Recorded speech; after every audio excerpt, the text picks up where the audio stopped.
আসসালামু আলাইকুম ম্যাডাম। ওয়ালাইকুম সালাম। কেমন হচ্ছে সবকিছু? গুড, দারুণ লাগছে। থ্যাংক ইউ বল। এই হইতেছে এতগুলো লোক নিয়ে ফাও কাটতেছি তোর বোনের বিয়ের জন্য, তুই ভলেন্টিয়ারি কাজ করছিস, থ্যাংক ইউ দিবি না? দোস্ত, হ্যাঁ। আমি তোকে জাপানি, ইটালি, রাশিয়ান হ্যাঁ। সব কায়দায় থ্যাংক ইউ দিব। ওকে। তুই আমার আর একটা কাজ করে দিবি প্লিজ। আমি জানি সব কাজ হয়ে গেছে, মানে আমি দোস্ত একটু সিঁড়িতে আলপনা করতে চাচ্ছিলাম। হোসেন ভাই আলপনা লেখা ছিল? না। লেখা ছিল না তো দোস্ত? আরে বলা ছিল না তো, মানে আমার একটু ইচ্ছা করতেছিল। প্লিজ কেলিমা মামা।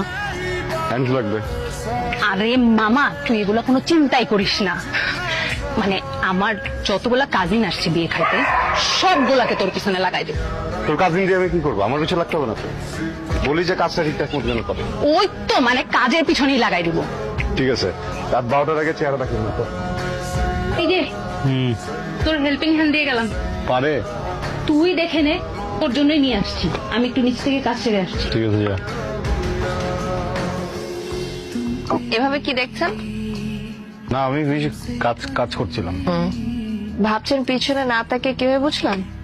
শুনুন, মেয়েদের পিছনে একজোড়া চোখ থাকে, কে তাদের দিকে কিভাবে তাকায় সেটা তারা দেখতে পায়। আপনি খুব সুন্দর আলপনা করেন, থ্যাংক ইউ। সেটাই দেখছিলাম। আপনি কি চারুকলাতে ছিলেন?